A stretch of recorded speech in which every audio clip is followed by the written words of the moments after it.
प्रणाम मंत्री जी। प्रणाम मंत्री जी। नमस्कार नमस्कार, मॉर्निंग। C you Surendra.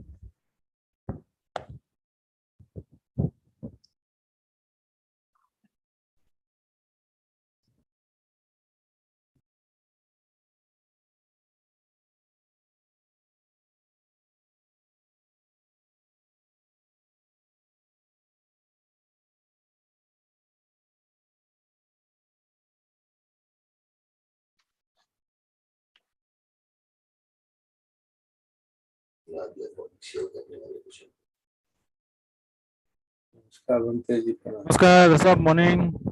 नमस्कार। दरअसल, would you like the commentary played before Nikhil chants the sutta, या फर्क नहीं पड़ता है?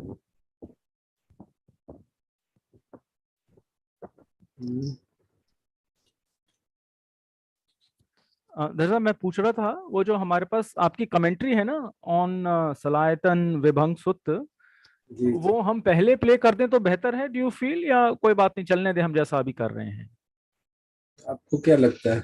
I was thinking that maybe if he just plays it, he'll do the opening chant and then he plays the commentary and then he chants the sutta. Maybe that way we are a little more alert about what to look out for. That was my thinking, है ना? तो निखिल आज करके देखते हैं ऐसा। आप नमो तस्स के बाद है ना वो 6 मिनट वाली चला दीजिएगा, पहले आप उसको पूरा चैंट करें उससे पहले, है ना? Let's see, maybe that's more helpful. At least for me it was more helpful to hear the commentary, और फिर जब मैं सुत पढ़ता हूँ then it helps me look for something in the sutta. एक बार ट्राई कर लेते हैं, let's see a few times and see how it works.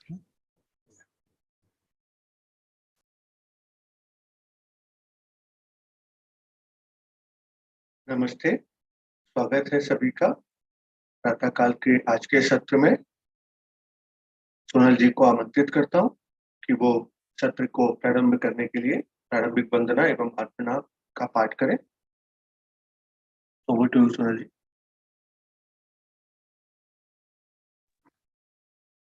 Thank you Nikhil ji. अर्पणा एवं प्रारंभिक वंदना। योऽसो भगवा अरहं सम्मा सम्बुद्धो स्वाखातो येन भगवता धम्मो सुपटिपन्नो यस्य भगवतो सावकसङ्घो तन्मयं भगवन्तं सधम्मं ससङ्घम् इमे हि सकारे हि यथार्हम् आरोपिते हि अभिपूजयामः। वे जो है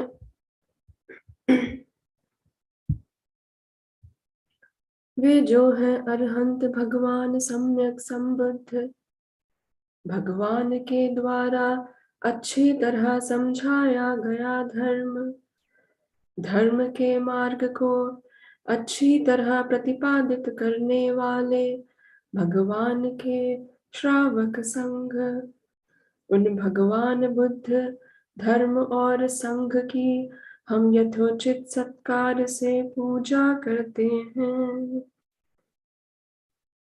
साधुनो भन्ते भगवा सुचिर परिनिब्बुतोऽपि पश्चिमा जनतानुकम्पमानसा इमे सकारे दुगतपणाकारभूते पटिगणहातु अम्हाकंदीघरतं हिताय सुखाय।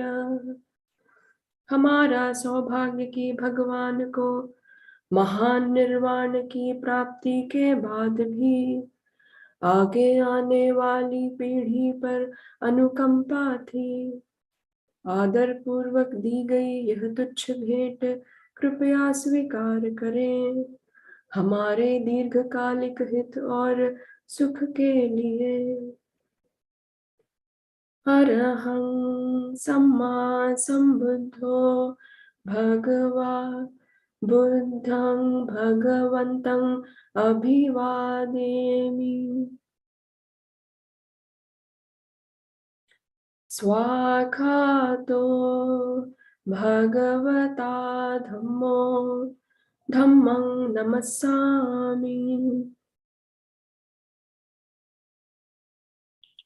सुपटिपन्नो भगवतो सावक संघो संघं नमामि। अरहंत भगवान सम्यक संबुद्ध भगवान बुद्ध का मैं अभिवादन करती हूँ। भगवान के द्वारा अच्छी तरह समझाया गया धर्म, उस धर्म को मैं नमन करती हूँ। भगवान के श्रावक संघ जिन्होंने मार्ग को अच्छी तरह प्रतिपादित किया, उस संघ को मैं नमन करती हूँ। हन्दमयं बुद्धस्य भगवतो पुब्बभागनं कारं करोमसे। नमो तस्स भगवतो अरहतो सम्मा सम्बुद्धस्स। नमो तस्स भगवतो अरहतो सम्मा सम्बुद्धस्स। नमो तस्स भगवतो अरहतो सम्मा सम्बुद्धस्स। आए हम भगवान बुद्ध की प्रारंभिक वंदना करें। नमस्कार उन्हें जो है अरहंत भगवान सम्यक संबुद्ध। नमस्कार उन्हें जो है अरहंत भगवान सम्यक संबुद्ध। नमस्कार उन्हें जो है अरहंत भगवान सम्यक संबुद्ध। Thank you Nikhil ji.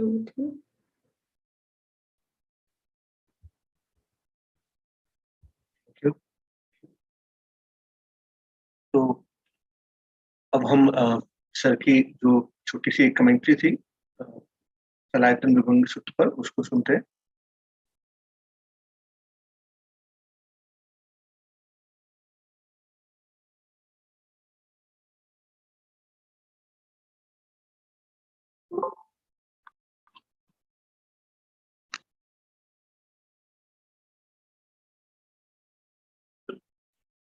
Portion थोड़ा सा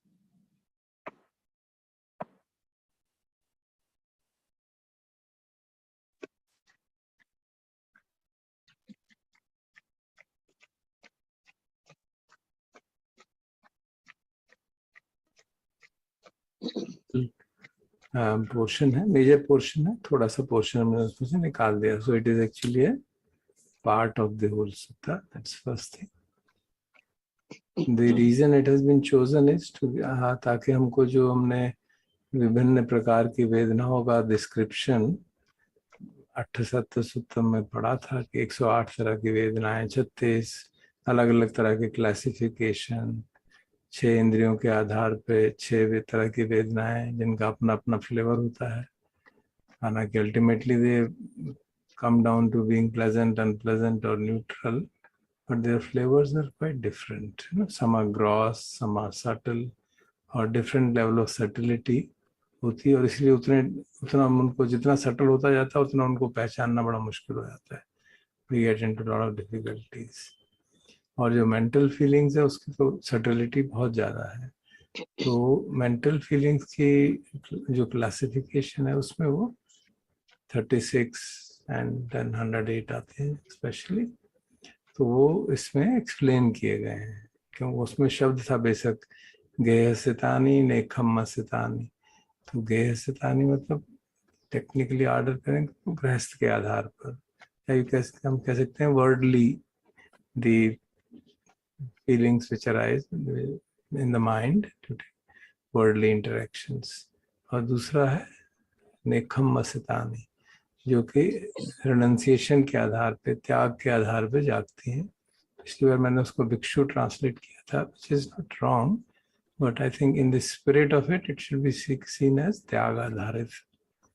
तो उस तरह से देखेंगे तो उसका मतलब क्या है वो इस सूत्र में काफी अच्छी तरह से एक्सप्लेन किया गया है. एक दो तीन सूत्र और भी हैं जिनमें एक्सप्लेन किया गया, तो लेकिन उनमें और दूसरी चीजों के मध्य में उसको एक्सप्लेन किया गया. तो इसलिए आई टुक वन दिस बिकॉज में initial portion is completely in consonance with what you have been doing, understanding the 6 ayatanas, internal, external, their interaction, Vassa, vedana, vinyana, vedana. So everything is in consonance with the 5 khanda paradigm which we have been trying to understand. 5 khanda को 6 आयतनों के माध्यम से देखा जा रहा है. तो इसमें जो डिटेल्ड ट्रांसलेशन है वो उपलब्ध है हिंदी में भी, इंग्लिश में भी. तो मैं रिक्वेस्ट करूंगा दीप्ति से कि उसका लिंक इसमें डाल दे हमारे चैट में, ताकि लोग उसको डाउनलोड करके देख सकें. ट्रांसलेशन अवेलेबल नहीं है. अच्छा इंग्लिश वाला तो है कुछ हद तक, बेखोदी के या बेखो सुजाता ने ट्रांसलेशन किया हुआ है, काफ़ी हद तक वो समीचीन है. हिंदी में नहीं है, तो हिंदी में जो अवेलेबल है वो ठीक नहीं है, तो इसलिए उसको मैंने किया हुआ है. तो it will be good that we study. It will take lot of time. It's pretty profound because we have to experientially verify जो उसमें कहा गया है. खासतौर पे जो बातें सांसारिक प्रसन्नता, अप्रसन्नता और उपेक्षा भावना की हैं, और त्याग आधारित प्रसन्नता, अप्रसन्नता, उपेक्षा भावना की हैं, वो काफ़ी सटल है. उनको हमको पढ़ के अनुभव पे देखना पड़ेगा. और फिर सबसे उससे भी ज़्यादा सटल ये है कि किसके आधार पे किसको त्यागा जाना चाहिए. उसका सेकंड पार्ट है जो प्रैक्टिस की बात है कि हम किस तरह से एक ग्रॉस happiness से we can move towards subtler and subtler happiness. So that whole progression is explained very beautifully. So that will need a lot of contemplation, one by one to see कि ये बात हमें समझ में आती है कि पहले आप जो subtle, pleasant, unpleasant और neutral mental experiences है उनके आधार पे unpleasant को छोड़िए, फिर अब pleasant को भी कैसे छोड़ना है वो भी explain किया गया. And ultimately equanimity itself has to be dropped, which is quite a remarkable statement, you see, because normally भोजंगों में ultimate भोजंग उपेक्षा भाव में आता है. तो and उसमें भी पढ़ते हैं मंगल सूत्र में भी पुट्टस्य लोक दम्मे ही चित्तंग यस्य न कंपति. So sometimes you feel that is the ultimate kind of to be experienced and achieved in terms of quote unquote achieved in terms of what practice. But here it points out no, that also has to be dropped in the light of atammayata, means non-identification or anything. So translation exactly मुश्किल है, तो उसका हिंदी में थोड़ा complex सा word है, but if you don't get put off by the complexity of the word वो समझ में आ जाएगा. संबंध, असंबंधता, संबद्धता अलग होती है, संबंध अलग होता है. संबद्धता में जिससे आप चिपक जाते हैं, जिससे आप अपने को बद्ध मानते हैं, बंधा हुआ मानते हैं. असंबद्धता जिससे आप बंधा हुआ छोड़ दिया. कोई भी चीज, कोई भी अनुभव, कोई भी धम्म हमको बंधन में, जिससे हमारा बंधन नहीं होता. So that is the meaning of atammayata. So we are completely, जो एक सूत्र में जो बार बार हमारे आचार्य लोग कोट करते हैं ना, सब्बे धम्मानालम अभिनिवेश्य. So that is the flavour of atammayata, that nothing whatsoever is seen in personal terms, in terms of me or mine or myself. So that is seen to be the ultimate practice to be done in accordance with this sutta. तो ये काफी महत्वपूर्ण है हमारे साधना के लिए भी, और जो वेदना खंड है उसके मन की जो वेदनाएं हैं, सोमनस्य है, दोमनस्य है और उपेक्षा भावना, उसके लिए काफी very rich material for our reflection. So we can do it over next few days slowly. And as we practice, we'll also discuss them to some extent. Portion है, major portion है, थोड़ा सा portion हमने उसमें से निकाल दिया. So it is actually a part of the whole sutta. That's first thing. The reason it has been chosen is to ताकि हम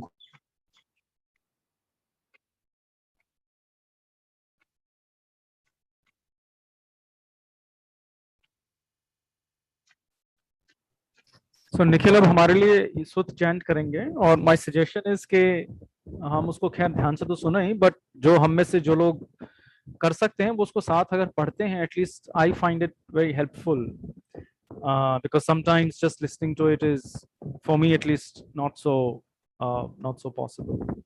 So I would encourage us to all now try and understand Sutta in light of what has just now जो ये recording हमने अभी सुनी.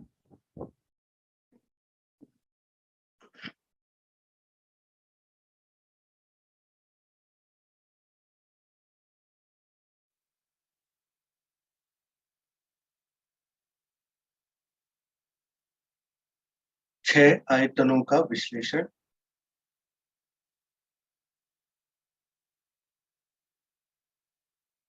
ऐसा मैंने सुना, एक समय भगवान श्रावस्ती में अनाथ पिंडक के द्वारा जेतवन में बनाए गए विहार में रह रहे थे.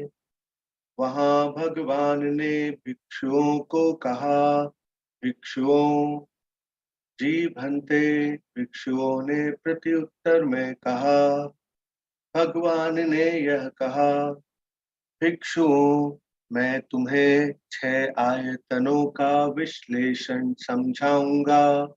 तुम मन एकाग्र कर ध्यान पूर्वक सुनो, मैं बोलूंगा. जी भंते.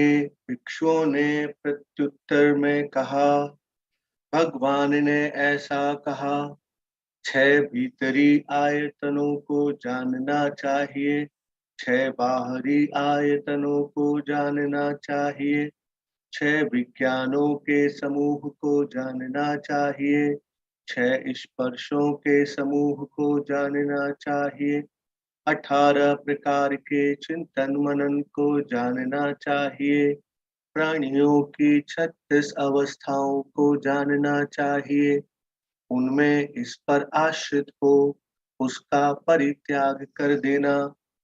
3 सतिपट्ठान जिनका आर्य अभ्यास करता है, जिससे आर्य समूह को निर्देश देने के योग्य होते हैं. आचार्यों में उन्हें मनुष्यों को संयमित करने वाला अनुपम सारथी कहा जाता है. यह है छह आयतनों के विश्लेषण का विवरण. छह भीतरी आयतनों को जानना चाहिए, ऐसा कहा गया था. यह किस संदर्भ में कहा गया था? चक्षु आयतन, श्रोत आयतन, नासिका आयतन, जिह्वा आयतन, काया आयतन, मन आयतन. छह भीतरी आयतनों को जानना चाहिए, ऐसा कहा गया था. यह इस संदर्भ में कहा गया था. छह बाहरी आयतनों को जानना चाहिए, ऐसा कहा गया था. यह किस संदर्भ में कहा गया था? रूप आयतन, शब्द आयतन, गंध आयतन, रस आयतन, स्पर्श आयतन, धम्म आयतन. छह बाहरी आयतनों को जानना चाहिए, ऐसा कहा गया था. यह इस संदर्भ में कहा गया था.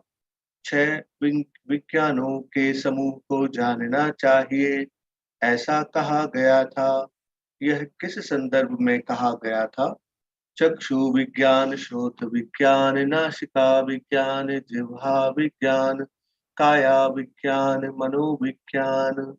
छह विज्ञानों के समूह को जानना चाहिए, ऐसा कहा गया था. यह इस संदर्भ में कहा गया था. छह स्पर्शों के समूह को जानना चाहिए, ऐसा कहा गया था। यह किस संदर्भ में कहा गया था? चक्षु स्पर्श, श्रोत स्पर्श, नासिका स्पर्श, जिह्वा स्पर्श, काया स्पर्श, मनोस्पर्श, 6 स्पर्शों के समूह को जानना चाहिए, ऐसा कहा गया था।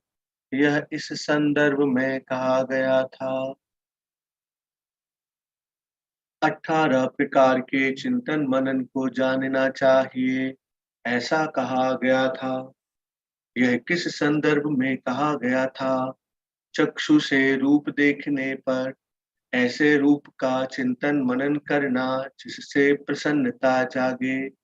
चक्षु से रूप देखने पर ऐसे रूप का चिंतन मनन करना जिससे अप्रसन्नता जागे। चक्षु से रूप देखने पर ऐसे रूप का चिंतन मनन करना जिससे संभाव जागे। कान से शब्द सुनने पर, नासिका से गंध सूंघने पर, जिह्वा से रस चखने पर, काया से स्पर्श होने पर, मन में धम्म जागने पर ऐसे धम्म का चिंतन मनन करना जिससे प्रसन्नता जागे। ऐसे धम्म का चिंतन मनन करना जिससे अप्रसन्नता जागे। ऐसे धम्म का चिंतन मनन करना जिससे समभाव जागे। इस प्रकार 6 प्रसन्नताओं का चिंतन मनन, 6 अप्रसन्नताओं का चिंतन मनन, 6 समभावों का चिंतन मनन, अर्थात इन 18 प्रकार के चिंतन मनन को जानना चाहिए, ऐसा कहा गया था। यह इस संदर्भ में कहा गया था। प्राणियों की 36 अवस्थाओं को जानना चाहिए, ऐसा कहा गया था।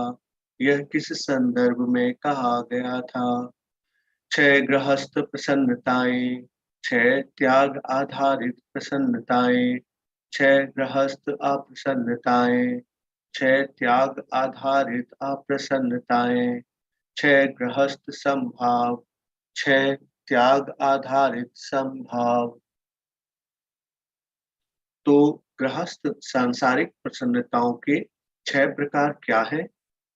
आंखों से देखे जाने वाले रूप हैं जो वांछित, सुखद, संतोषजनक, मनोरम है और सांसारिकता से जुड़े हुए हैं।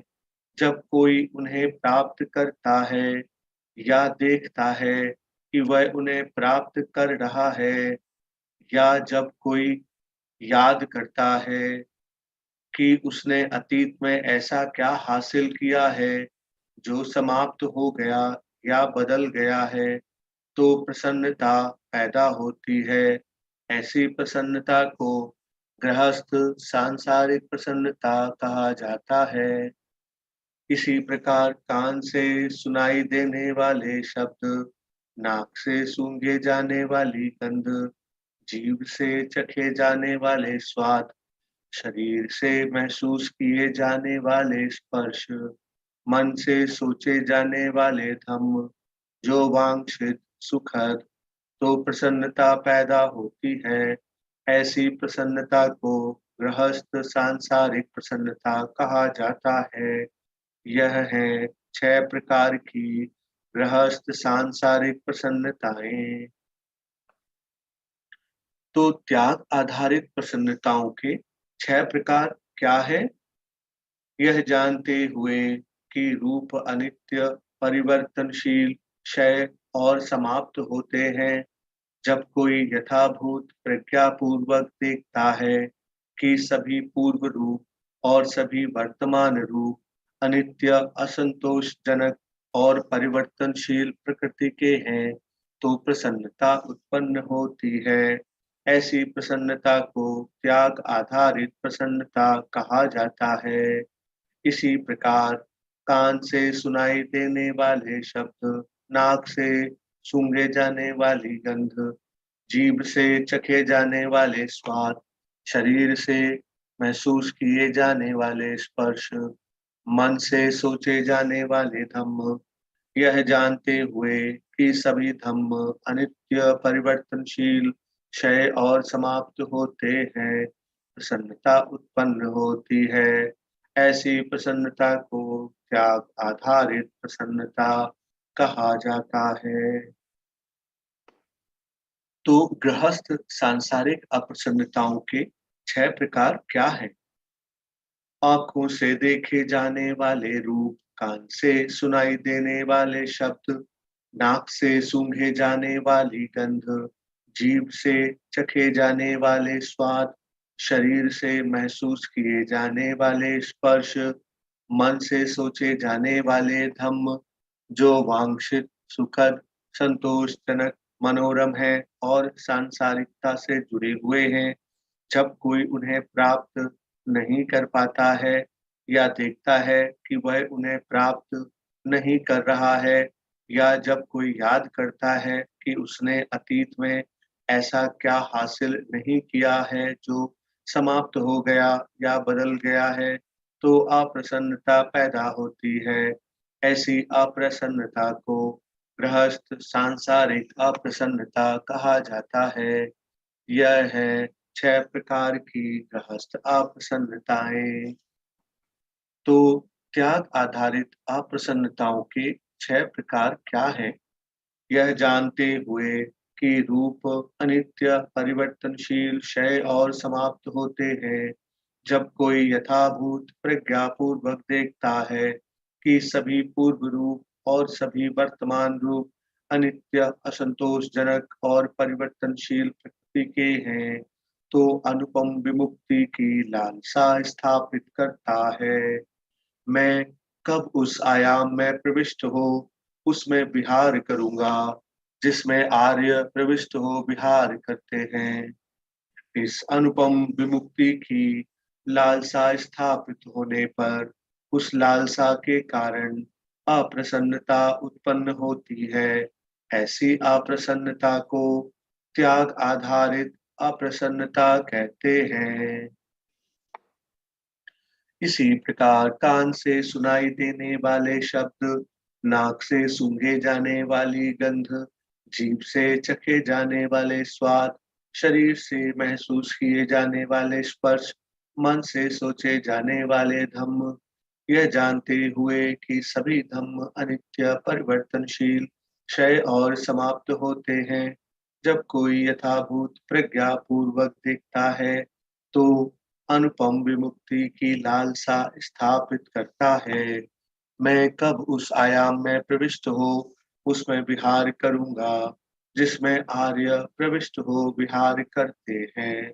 इस अनुपम विमुक्ति की लालसा स्थापित होने पर उस लालसा के कारण जो अप्रसन्नता उत्पन्न होती है, ऐसी अप्रसन्नता को त्याग आधारित अप्रसन्नता कहते हैं। तो गृहस्थ सांसारिक समभाव के 6 प्रकार क्या है? आंखों से देखने पर जो किसी मूर्ख, मूढ़, अशिक्षित मनुष्य में समभाव जागता है कि जिसने विकार जनित सीमाएं पार नहीं की हैं, जिसने कर्मों परिस्थितियों पर विजय प्राप्त नहीं की है, जो अज्ञानता के खतरों को नहीं देख पाता है, ऐसा समभाव रूप के प्रति आसक्ति को पार नहीं कर पाता। इसलिए ऐसे समभाव को गृहस्थ सांसारिक समभाव कहते हैं। इसी प्रकार कान से सुनाई देने वाले शब्द, नाक से सूंघे जाने वाली गंध, जीभ से चखे जाने वाले स्वाद, शरीर से महसूस किए जाने वाले स्पर्श, मन से सोचे जाने वाले धम्म को जानने पर जो किसी मूर्ख, मूढ़, अशिक्षित मनुष्य में संभाव जागता है, ऐसा संभाव धर्म के प्रति आसक्ति को पार नहीं कर पाता। इसलिए ऐसे संभाव को गृहस्थ सांसारिक संभाव कहते हैं। यह है 6 गृहस्थ सांसारिक संभाव। तो त्याग आधारित संभाव के 6 प्रकार क्या हैं? यह जानते हुए कि रूप अनित्य, परिवर्तनशील, क्षय और समाप्त होते हैं, जब कोई यथाभूत प्रज्ञापूर्वक देखता है कि सभी पूर्व रूप और सभी वर्तमान रूप अनित्य, असंतोषजनक और परिवर्तनशील प्रकृति के हैं, तो समभाव उपेक्षा जागता है। ऐसा समभाव रूप के प्रति आसक्ति को पार कर पाता है। इसलिए ऐसे समभाव को त्याग आधारित समभाव कहते हैं। इसी प्रकार कान से सुनाई देने वाले शब्द, नाक से सूंघे जाने वाली गंध, जीभ से चखे जाने वाले स्वाद, शरीर से महसूस किए जाने वाले स्पर्श, मन से सोचे जाने वाले धम्म, यह जानते हुए कि सभी धम्म अनित्य, परिवर्तनशील, क्षय और समाप्त होते हैं, जब कोई यथाभूत प्रज्ञा पूर्वक देखता है, तो समभाव उपेक्षा जागता है। ऐसा समभाव धम्म के प्रति आसक्ति को पार कर पाता है। इसलिए ऐसे समभाव को त्याग आधारित समभाव कहते हैं। यह है क्षय त्याग आधारित समभाव। प्राणियों की 36 अवस्थाओं को जानना चाहिए, ऐसा कहा गया था। यह इस संदर्भ में कहा गया था। इन पर आश्रित हो उसका परित्याग कर देना, ऐसा कहा गया। यह किस संदर्भ में कहा गया? भिक्षुओं 6 प्रकार की त्याग आधारित प्रसन्नता पर आश्रित होकर 6 प्रकार की गृहस्थ सांसारिक प्रसन्नताओं का परित्याग अतिक्रमण करो। इस प्रकार उनका परित्याग उनका अतिक्रमण होता है। भिक्षुओं 6 प्रकार की त्याग आधारित अप्रसन्नता पर आश्रित होकर 6 प्रकार की गृहस्थ सांसारिक अप्रसन्नता का परित्याग अतिक्रमण करो। इस प्रकार उनका परित्याग उनका अतिक्रमण होता है। भिक्षुओं 6 प्रकार के त्याग आधारित संभाव पर आश्रित होकर 6 प्रकार के गृहस्थ सांसारिक समभाव का परित्याग अतिक्रमण करो। इस प्रकार उनका परित्याग उनका अतिक्रमण होता है। भिक्षुओं 6 प्रकार की त्याग आधारित प्रसन्नता पर आश्रित होकर 6 प्रकार की त्याग आधारित अप्रसन्नता का परित्याग अतिक्रमण करो।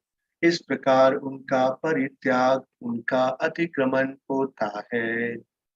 भिक्षुओं 6 प्रकार के त्याग आधारित समभाव पर आश्रित होकर 6 प्रकार के त्याग आधारित प्रसन्नता का परित्याग अतिक्रमण करो। इस प्रकार उनका परित्याग उनका अतिक्रमण होता है। भिक्षुओं एक प्रकार का समभाव है जो विविध है, विविधता के आधार पर है, और एक समभाव है जो एकीकृत है, एकता पर आधारित है। भिक्षुओं विविधता के आधार पर समभाव क्या है? भिक्षुओं रूपों, ध्वनियों, गंधों, स्वादों और स्पर्शों के संबंध में समभाव। भिक्षुओं यह विविधता के आधार पर विविधता पूर्ण संभाव है। और भिक्षुओं एकता पर आधारित एकीकृत संभाव क्या है? भिक्षुओं समभाव जो अनंत आकाश आयतन के आधार पर, अनंत विज्ञान आयतन के आधार पर, शून्यता आयतन के आधार पर, और ना ही संज्ञा नहीं आयतन के आधार पर स्थापित होता है। भिक्षुओं यह है एकता पर आधारित एकीकृत संभाव। भिक्षुओं एकता आधारित एकीकृत संभाव पर आश्रित हो विविधता आधारित संभाव का त्याग करो, उसका अतिक्रमण करो। इस प्रकार उसका त्याग उसका अतिक्रमण होता है। भिक्षुओं असंबद्धता पर आश्रित हो एकता आधारित एकीकृत संभाव का त्याग उसका अतिक्रमण करो। इस प्रकार उसका त्याग उसका अतिक्रमण होता है। इस पर आश्रित हो उसका परित्याग कर देना ऐसा कहा गया था। यह इस संदर्भ में कहा गया था।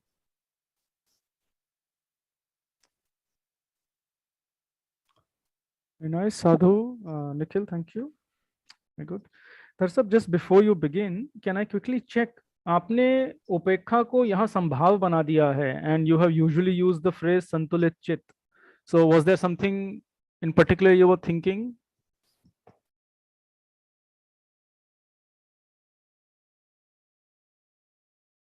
सर अभी म्यूट पर हैं आप। समता लिखा था, तो मुझे लगा कि समता से शायद कुछ कंफ्यूजन ना हो. You should put it as in that manner. But you could equally use संतुलित चित्त also. No difference. Idea is that mind is in the middle. It's not going disturbed either this way or that way. Very good. Thank you. Thank you, Darsab. Yeah, I was just checking. Yeah. Thank you. Sir से अनुरोध है कि अभी वो हमको आगे ध्यान निर्देश दे।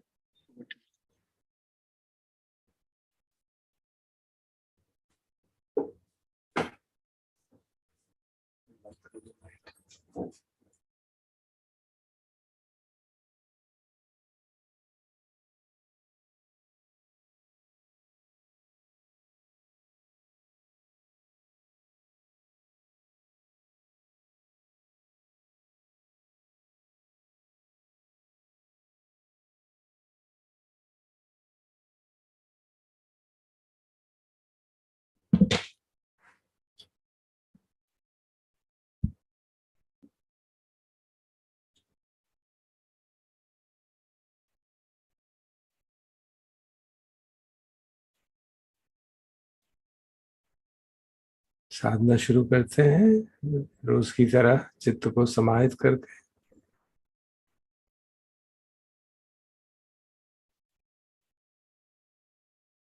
जो भी माध्यम हमारा कम्मठान है उसके आधार पे चित्त को समाहित करने का अभ्यास करते हैं थोड़ी देर.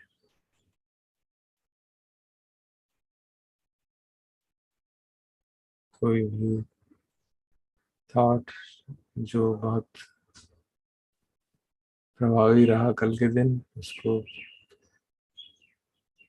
अगले 1 घंटे के लिए put it aside. Consciously we decide we'll not think about it and then come back to the practice.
We can now begin our contemplations on Jiva Sampasaya Vedana. कल हमने उसका जो डायरेक्ट आयाम है जीवा स्पर्श का उसको समझा था, बट भोजन जब करते हैं, जब कुछ खाते हैं, तो we have all the senses operating, so just have a glimpse of it. तो जब भी, I hope you have brought some things to eat with you, in case you have not, please do that. So when we have some things to eat with us, the first thing which happens is we see that, and then we touch it. आजकल वैसे हाथ से लोग कम खाते हैं, but we touch it.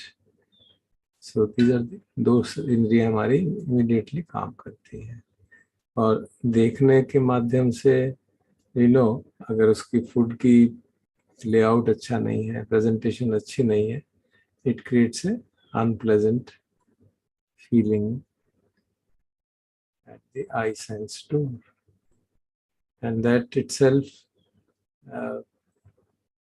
often leads to some mild form of reaction, and then subsequent food is eaten with that aversion or some kind of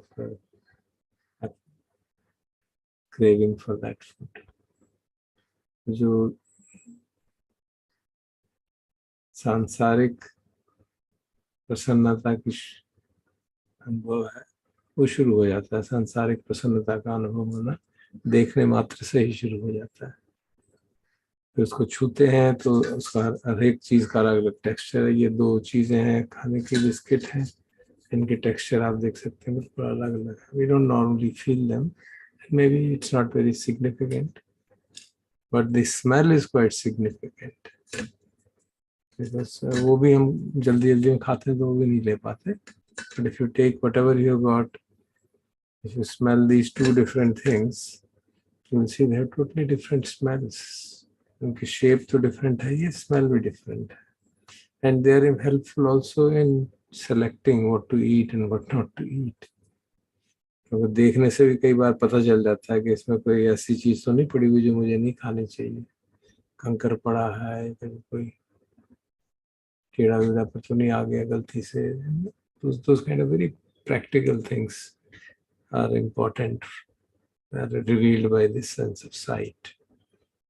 Then smell reveals कि कई बार जो आजकल फ्रोजन चीजें हम खाते हैं, तो they are already spoiled, and when you heat them up and eat it, the smell would have putrefaction would have set in.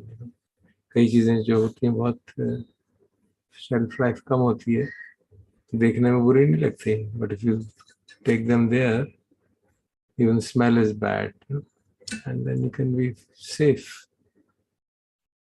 These are all the senses which are operating. You can see we are not, अभी हमने खाना मुंह में डाला नहीं है, उससे पहले ही ऑपरेट कर रही है.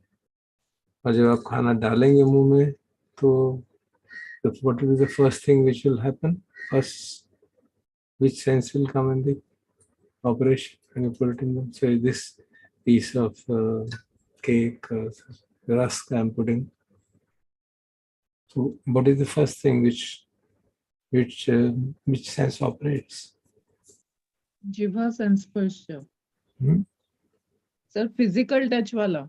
Yeah. Kaya संस्पर्श. Kaya संस्पर्श. So though it is touching the tongue physically, but tongue at that moment is like a kaya. भोजन गरम है तो खासतौर पे अगर आप माइक्रो में चाय बना के गरम, पहले ठंडी होगी उसको फिर गरम कर रहे हैं, तो देखने से नहीं पता चलता कि गरम है. या भोजन आपने उसमें गरम किया तो यू कांट फिगर आउट कि वो गरम कितना है. You take in a spoon and put it in the mouth and realize, oh my God, it's so hot. So when you say it's so hot, intolerably hot, that is a kaya sansparsha vedana, unpleasant vedana at the kaya. So recognize it in that. And when we masticate it, उसको चबाते हैं खाने को, तो जाके जीवा के जो सेंस बर्ड्स है, टेस्ट बर्ड्स हैं, they get into activation and then we feel the taste. And then if you take it mindfully, slowly, this taste can be seen to change. The texture of the food will be seen to change. So if you take it slowly, वो test इतनी देर काफी देर linger करता है. अगर आप खाएं और उसको swallow कर जाएंगे तो you will not be able to get the satiation caused by the taste. And therefore we end up eating more than what is required. So we have seen the four senses have already operated, and depending on the food, if you have to, there will be a sound which is produced right at the time of, for example, I break it, there's a sound. When I put it in my mouth and chew it, there's a sound. There's a slightly hard thing, there's a sound hogi. So we can feel that sound, and that in this way, अगर हम mindfully खाएंगे तो पांचों हमारी इंद्रियां operate करती हैं at different intervals, and we can train ourselves to be aware of those five sensations and five kinds of feelings. Anything which happens at sense is called a sensation, not just the body. So we can feel that actually. और जो अगर हमको अभ्यास करना है कि भाई ये पांच तरह की वेदनाएं क्या है, तो आप उसको मुंह में डालिए, आपको सब पता चल जाएगा. Only thing one has to be very careful. There is smell, there is touch, there is sight, then there is sound, and there is taste. All the five. And that's a kind of practice which one can do to see the flavor of these five physical feelings which arise on contact at each sense door. And then the degree of satiation which you get by this kind of eating is much more than rapidly eating it. And it has been very well scientifically established. There's no doubt about that. And accordingly, there are recommendations by खाना इस तरह से खाइए ना. Looks pretty. It may sometimes look very childish. क्या कह रहे हैं, खाना कैसे खाना चाहिए, कितना खाना चाहिए, किस साइज की प्लेट में लेना चाहिए ताकि हम उतना ही खाएं. These are very practical recommendations which have come out. And जैसे मैंने कल शाम को भी कहा था कि वीडियो फिल्म है, I'll just put the link here in the chat. You can just see it. 3 minute की है शायद. It's quite instructive. So if you all see it at our own place, then we can hear. तो sound वगैरह clear आ जाता है, क्योंकि transmission में उसमें गैप हो जाता है साउंड और साइट में. Just see it for 4 minutes, 3 minutes, and then if need be, we can have some discussion on that.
Savor Mindful Eating, Mindful Life is a book that is written to help people eat more mindfully and live more mindfully so that it can help them to attain a healthier weight and have a more satisfying life.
I hope आप सबने वो देख ली होगी and जो हमने बिंदु रखे सामने उसके एडिशन सम पॉइंट्स भी लिखे गए थे and you might have noticed it's based on a book which has been written by co-authored by Thich Nhat Hanh, the great Vietnamese meditation teacher, and that professor is was a disciple of Thich Nhat Hanh.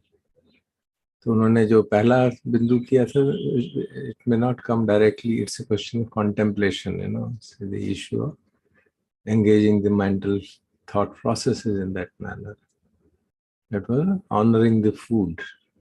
Now it has been a practice in our country all the time. Before we eat food, we chant some mantras, traditionally, which is basically to honor the food and the one who is eating the food. Actually, they say the one who is eating the food is also not me. It is the consciousness present in me which is causing this whole process to happen. You may have different names for that, but basically the idea is that. And honoring the food has an implication of recognizing that it is created by earth, air, fire and water ultimately. And उस तक पहुंचने के medium बहुत सारे लोग बने हैं, जो right from the person who cooked the food to the person who produced the food to the person who brought the food in the retail shop and market. So all chain is there, to whom we express gratitude. Honoring the food actually is a matter of gratitude, expression of gratitude to them, ultimately to the natural forces, because without earth, air, fire, and without sun and water, nothing can be produced. So we recognize that. So it becomes a paying respects to the 4 elements or 5 elements in that sense. So they are very healthy practices which used to be there in the Oriental cultures.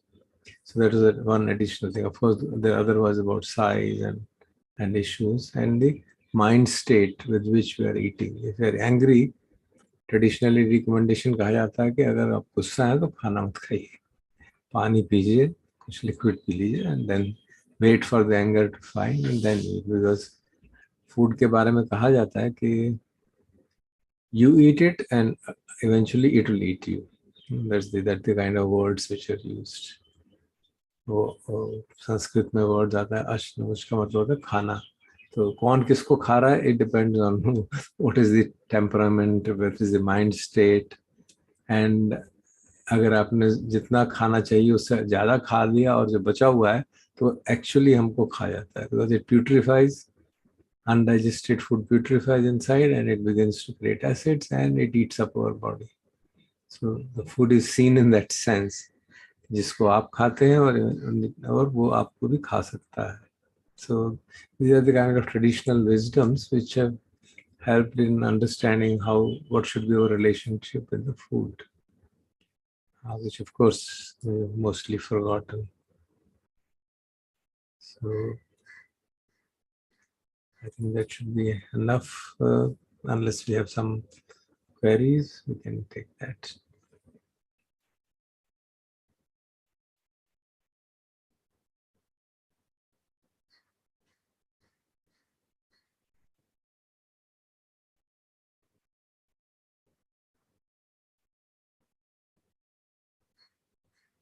Food का जो महत्व है हमारे जीवन में, we all know how much we value it and how much we get attached and addicted to it and the consequences of that. तो हालांकि दिन में एक ही बार खाएं या 2 बार खाएं या 3 बार खाएं, the addiction can operate each time.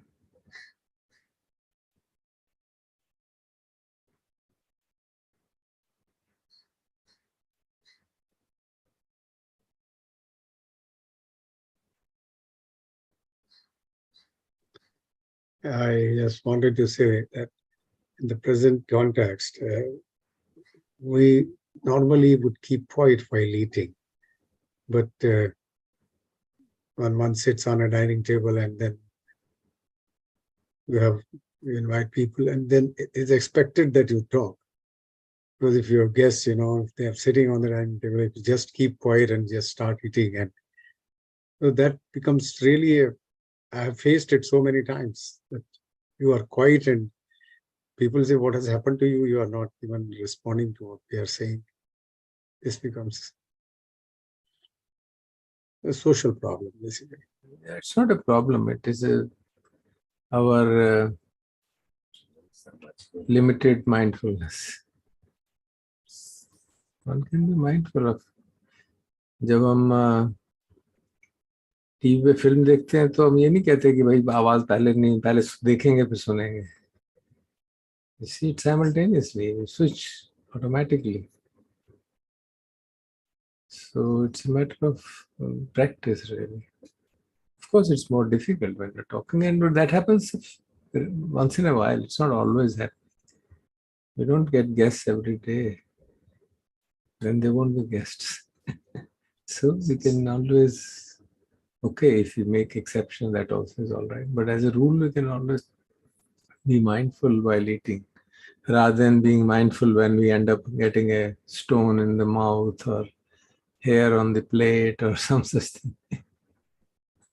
So, of course, it's usually we are not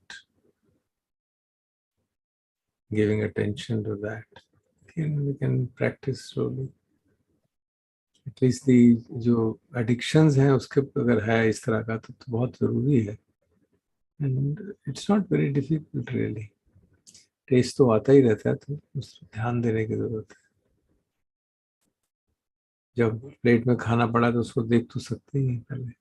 And it doesn't take much time really. And if we eat by touching with hand, then we know what's happening. बहुत गर्म होता है तो खुद ही पता चल जाता है, फिर हमको विचार करने की जरूरत नहीं पड़ती. ठंडा हो ज़्यादा गर्म हो, मॉडरेट, जो so-called desired temperature से difference है, then we know it immediately. At that time, whether they are reacting or aware, that's it. We know it. Whenever reaction happens, we know it. और जितनी हमारी प्रैक्टिस होगी उतना मालूम पड़ता रहता है. रिएक्शन के बाद फिर बुरा लगता है, यार ठीक है, छोटी सी तो बात थी. But then again you can see, oh, now remorse operating, and put it aside. So it's a question of integrating our life with the practice. It does add to the difficulty of mindfulness when we are talking and all that. But we have to be mindful while talking. कि हम क्या बोल रहे हैं, है ना? लेकिन जब हम खाना खाते हैं guest, if you are eating alone in the family, you can be mindful, much more mindful. But when the guest is there, you cannot have full mindfulness because you are talking to guest also at the same time. Means, because guest is not aware that he has to eat mindfully. He may or he may not. Yeah. So when the guests are there, you cannot be fully mindful. I feel, if you are talking to the guest, or you have the practice of mindfulness early, means you are continuously eating mindfully every day, you have make it a routine in your life. When the guests are there, it is not possible, since you have to talk to the guest, otherwise he will feel that what type of a person is this, he is eating quietly. Or if you are in that kind of society where everybody is eating, they are eating quietly, the pandit hote hain ya kuch hote hain, they eat quietly, then you can be much more mindful. What I am feeling. हाँ, practically आप कह रहे हैं, लेकिन actually हमको दिक्कत ये है कि हम सोचते हैं कि when you are talking you can't be mindful. ये क्या बात है? Actually we have to be extra mindful. खाते टाइम बात करते हुए हम फालतू की बात तो नहीं कर रहे. लेकिन जिस समय हम गेस्ट हमें वो बात करेगा, आप खाना खा रहे हैं, मैं समझ गया आपके mindful both the ways. आप समझिए mindfulness and talking to the person. You have to be mindful while talking. Absolutely essential. But then especially I'm telling you, you are talking to the person, the guest, but you cannot eat mindfully. It means कि हम खाना खा रहे हैं, चबा रहे हैं, ये कर रहे हैं, वो आप कर रहे अगर हैं. ये कहें कि मुश्किल है, हाँ मान सकता हूँ. मुश्किल है, मतलब मैं ये नहीं कहती impossible है, but थोड़ा कठिन है ये. Actually जब unless it is in your routine बहुत ज़्यादा गहराई से आप निरंतरता से करते आ रहे हैं, अनेक मतलब समय से, हम गेस्ट के सामने थोड़ा सा मतलब कठिन है. ये मेरा कहने का तात्पर्य है. कठिन तो सामान्य जीवन में है ही है, उसमें कुछ कठिन है, थोड़ा सा कठिन है, लेकिन अभ्यास नहीं करेंगे तो और कठिन हो जाएगा. वो बात तो सही है, अभ्यास करना पड़ेगा. और एक्चुअली तो मुझे तो खास तौर पे बात करते समय बहुत एक वो लगता है कि मैं कहीं बहस नहीं जाऊंगा बात करने में. So actually leave aside food. If you're just sitting and guests are there with you and they are saying something, you have to be extremely mindful कि कह रहे हैं और मैं उनको ऐसा जवाब ना दूं जिससे उनको हर्ट हो, बट ऐसा भी ना दूं जिससे उनका अहित हो. बहुत आवश्यक है. एक साधक होने के नाते हम बह जाएं और उसी तरह की बातें करने लगे जैसे वो कर रहे हैं, वो हम उनका अहित कर रहे हैं actually.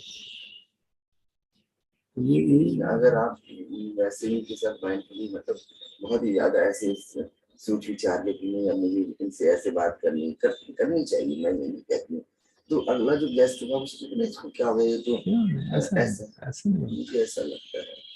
We have to learn to be silent. That's the point. But the guest has come. When he's talking, we listen silently, not interfere every moment. उसने एक शब्द कहा और फिर मैंने कुछ कह दिया, उसने दूसरा शब्द कहा, मैंने कुछ कह दिया. Listen. No, let him expect. If you respond with mindfulness, he'll be much more happy. I can assure you. ये जो हमारी टेंडेंसी है ना, लोगों को he wants to, he or she wants to say something and she said something जो हमको अच्छी नहीं लगी या बहुत अच्छी लगी तो बह गए उसमें. तो अगर हमारी समत्व भाव नहीं रहेगा, हम उसकी बात को माइंडफुली सुन भी नहीं रहे हैं, we end up creating disasters. That's how disasters happen in our relationships and we regret them. No, I didn't mean it, I didn't mean that. Why should we get into this? लेकिन खाना खाते खाते गपशप मारते हैं ना, तो होती है. ये प्रैक्टिकल है, मैं ये नहीं कहती हूँ. सब कुछ आपकी बात सही है, वही तो हम तो अगला व्यक्ति भी वैसा हो तब वो चल सकता है. ये हमारा भ्रम है. ऐसा नहीं. अगर हम सोच समझ के नाप तोल में बात करेंगे तो कोई नाराज नहीं वो होगा. कहेगा I इसको can क्या हो गया, तुम मुंह बंद करके हम क्यों आए यार. I वो can बातें assure you. बातें करने वाला व्यक्ति है, उसको एंजॉयमेंट चाहिए. He's talking, he's enjoying eating food and talking, laughing, and you are saying आप कम से लिमिटेड जवाब दे रहे हैं. That's okay. That's okay. Sometimes it is very difficult. Yeah, it is difficult. इसमें तो कोई शक नहीं. It is difficult if we don't practice properly. Yes, that's right. If we practice properly, if we make that our practice, that's wonderful. That is our practice. That is our practice. You see, that is the point. Actually, हम सुबह शाम बैठते हैं, कहते हैं वही practice हो गया. उसमें सुबह शाम बैठ के तो नींद ही आती रहती है. And then when we have an opportunity to practice during the day, then we say, oh, it's so difficult. I have to engage them. I have to please them. No, you don't have to please anybody. At this age at which we are, certainly, we don't have to please anybody, whosoever it be. We have to say things which are there for their benefit. So we must do things which in our opinion are going to be helpful to them. And if we want to retain our Dhamma zeal, we should never deviate from that. If you have to retain our Dhamma volition, हमारा जो धम्म सवेग हमको रोके रखना है, so those are the opportunities for testing. कि क्या मैं उस प्रिय बात में बह के कुछ भी बोले जा रहा हूँ, ये भी कर लो, वैसे भी कर लो, allowing everything to happen, ये भी कर लो, ऐसे भी कर लो, because it will please the other person. It may be anybody, it may be my close friend, maybe son, anybody. No, not at all. That's not the time. At least with the maturity of this age, so many years of practice, we should make sure that we interact with people for their benefit. Hita is the practice should be governed by 4 Brahma Viharas, not by craving and aversion. वो बहुत गड़बड़ है. Craving से relate करना लोगों को बहुत अच्छा लगता है. आप उनके राग बढ़ाते जाओ, अपने भी राग बढ़ाने की कोशिश कर लो, बहुत नुकसान होता है उससे. इवेंचुअली बहुत नुकसान होता है. You can see that. So we have to learn to. This is actually the practice. Actually, देखा जाए, Yes. so this is the real practice. Everything else is a preparation for it. And we'll have difficulty. We'll fail. That's okay. But we don't have to justify it. दिक्कत तब होती है जब we justify it. कि ये तो ऐसा ही होगा ही. क्यों होगा भाई ऐसा? We have to understand जो त्याग आधारित अप्रसन्नता है, वो यही है. त्याग आधारित अप्रसन्नता ये है कि मैं अपने लक्ष्य को प्राप्त नहीं कर पा रहा हूँ. And whenever that I do something which obstructs this, it creates not only just the unpleasantness of other kinds, कि यार देखो मेरा उद्देश्य ये है और मैं बह गया इस डायरेक्शन में, कितनी गलत बात. Then you become more, kind of unhappy कि ये देखो मुझे ऐसी बात नहीं बोलनी चाहिए. अगर मैं ये बात मानूंगा ही नहीं और मैं कहूंगा ये बात तो सांसारिकता पे करनी ही पड़ेगी, दूसरे को खुश करना ही है मुझे, तो then I am really done. My practice is gone. If I compromise on the basics of practice, तो फिर कैसे साधना मुक्ति तो छोड़ो, बहुत दूर की बात हो गई. मुक्ति तो मैं तो बंधन बढ़ाया जा रहा हूँ. So it has to be, it looks very kind of unpleasant to hear such things. And I'm sorry, that's the way I understand it. मुझे तो ऐसे ही समझ में आता है. और जो बंधन का कारण है, पता नहीं कितने करोड़ों जन्म मैंने लिए होंगे. I can see that this has been the problem. This has been the problem in trying to adjust, trying to relax the practice in the light of pragmatism, in the light of लोग क्या कहेंगे, कहते रहे, what does it matter? कुछ और सुन लेंगे और practice कर लेंगे. We'll get more opportunity to practice. Now, if you have that perspective, the things change. Of course, it creates sometimes unpleasantness, this, that, but eventually people realize it. I have seen it, people realize it eventually. कि आप ही ठीक ही कह रहे थे, ऐसा नहीं करना चाहिए था, हमने ऐसे कर दिया. We had did this, and ended up creating so much suffering in order to celebrate something. क्या हुआ? So you have to really. Food is one very powerful example. जो हमारे डेली लाइफ में इंटरेक्शंस हैं, they have to be. अगर हम अच्छे साधक हैं, हमारे में धर्म संवेग स्ट्रांग है, तो that should always be there at the default background state of mind कि मैं जो कर रहा हूँ वो धर्मानुकूल धम्मापटिपदा है कि कुछ और ही जा रहा है. Is my life going in accordance with Dhamma? Whichever, to whatever extent I understand. Whether it is karma principle, whether it is Four Noble Truths, whether it is anicca, dukkha, anatta, whatever is my choicest way of understanding the samma ditthi. Am I doing things according to that or not? Whether it is eating, whether it is talking, whether it is getting clothes, buying clothes, whether it is going to market or whatever. And if I am forced by circumstances to do something, I recognize, okay, I'm getting forced to do this, fine. But I don't justify it. The moment we justify it, we have kind of buried our Dhamma samveg. When we are forced to do something, then it creates the त्याग आधारित अप्रसन्नता. मुझे ये करना चाहिए था, मैं नहीं कर पा रहा हूँ. देखो, मेरे कर्म ऐसे हैं कि मैं ऐसी परिस्थिति में फंस गया हूँ कि मुझे ये करना पड़ रहा है. Then I see, oh, this is the result of my karma.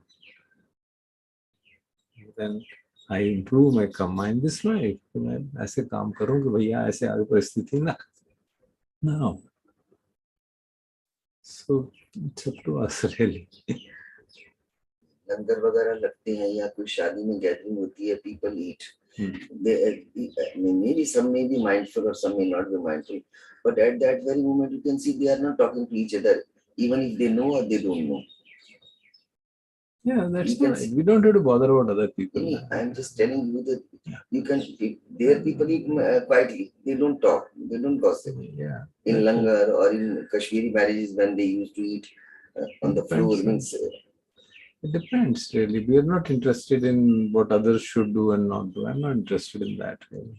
I'm interested in what I should be doing. What I mean to say is, we are mindful we can be mindful and we are mindful at that time, in those types of gathering, when even if we know the people or if we don't know, we don't talk or laugh or like this. Yeah, but if you are not talking, it doesn't mean we are mindful while eating. Yes, I do agree. We are not mindful. But some of maybe, because in Kashmiri families, earlier we used to sit quietly and eat mindfully. I know my mother's mama was eating quietly, not talking to anyone. In Kashmiri families, I have seen. It depends. That's okay. The key thing for us is to see that no activity can be an obstruction to mindfulness. Simple. Whether it is talking, whether it is bathing, whether it is marketing, whether it is shopping. No, it can't be.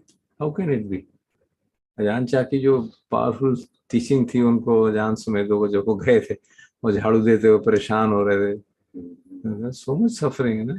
So you can't be, you're not teaching me mindfulness.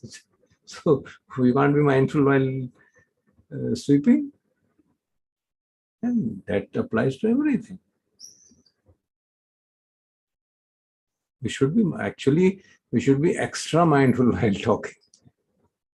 We should pump up our mindfulness while talking, because वहां पे बहने का बहुत खतरा रहता है.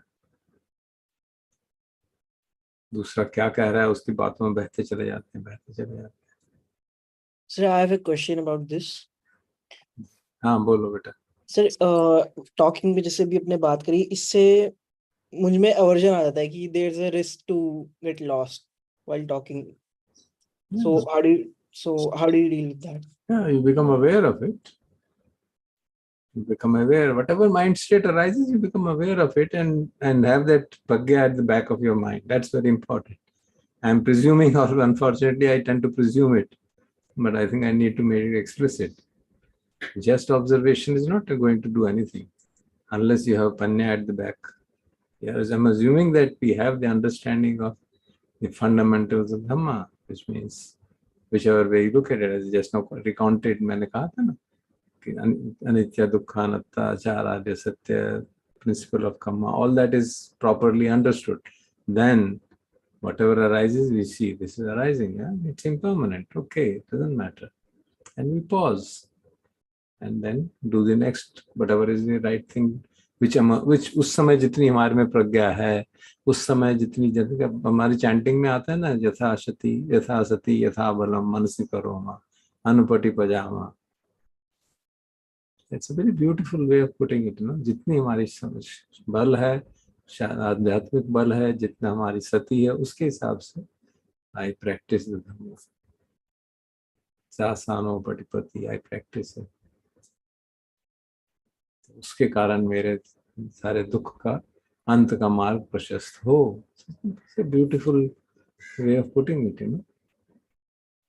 So my last chanting, it's marvelous if you really say it from the heart. Chir parinibhutam pitam bhagavantam saranam gata dhammam ja sangam cha tasya bhagavato sasanam yatha sati yatha balam manasi karoma anupati pajama. तो भगवान के शासन का जितनी क्षमता है मुझ में, जितना बल है, जितनी सती है, उसका मैं पालन करता हूँ. शासानो पटिपति मत्स्य केवलस्य दुख खंडस्य अंत क्रियाय संवत. तो ये मेरा प्रतिपादन भगवान के मार्ग का मेरे दुख के अंत करने में मार्ग प्रशस्त करे, ले जाए, उस तरफ ले जाए मुझे. That should be our constant reminder of everything. In every activity we can remember it. हाँ, मैं ये कर रहा हूँ ना, मैं भगवान की शिक्षा के अनुरूप प्रतिपादन कर रहा हूँ. और हर शिक्षा का प्रतिपादन तो प्रतिक्षण होगा ना. It can't be just in morning evening sitting. That's good, of course, but when we are discussing things like the comes जो हम यहाँ पे discuss कर रहे हैं, 5 खंड और उनको तोड़ के देख रहे हैं, we presume that we are really deeply interested in following it, and therefore I'm saying these things. That's what I look, the way I practice, and I wish all of us practice together.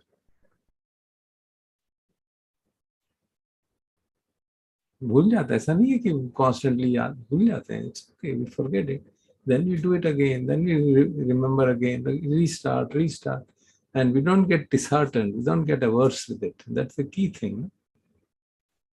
We recognize कि भाई जैसे हमने पढ़ा था ना अजान चा की राइटिंग्स में, 70% of the practice is that we know what is to be done and we forget what to do it. But then we recover. Okay, I forgot, let me do it again. Because if I create aversion, I am harming myself. That is the understanding I have. तो वो understanding मुझको prevent करेगी aversion को create करने में.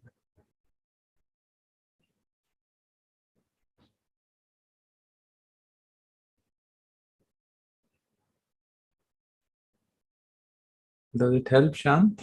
जी sir, thank you. Yes. Good. I think it's 7 o'clock, so I request Bante ji for any observations and blessings. Okay, very good. So maybe remember these important lessons आज दिन भर में और इस पूरे जीवन में maybe remember it. Maybe avoid the trap of falling for the delusion that our mind creates कि ये ठीक है, ये ऐसा ही होगा. Maybe have the courage to call out our own the tendency of our own mind to fool ourselves. So maybe all have that courage in that bal. तो इस भाव के साथ भवतु सब मंगलं रक्षन्तु सब देवता सब बुद्धानुभावेना सदा सोथि भवन्तु ते. भवतु सर्वमङ्गलं रक्षन्तु सर्वदेवता सर्वधर्मानुभाविनः सदा सुखी भवन्तु ते भवतु सर्वमङ्गलं रक्षन्तु सर्वदेवता सर्वसङ्घानुभाविनः सदा सुखी भवन्तु ते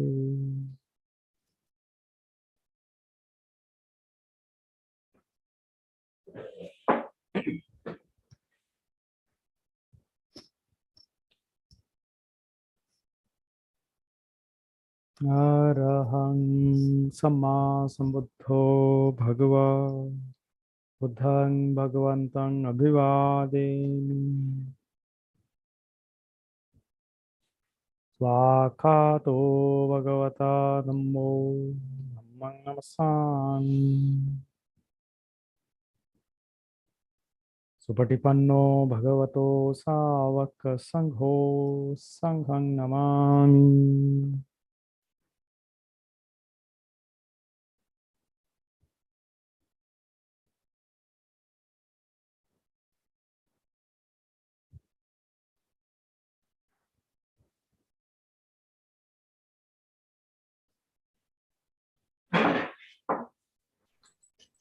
All pay respects to Bhante ji. Pratham pranam. Tritiya pranam. Tritiya pranam.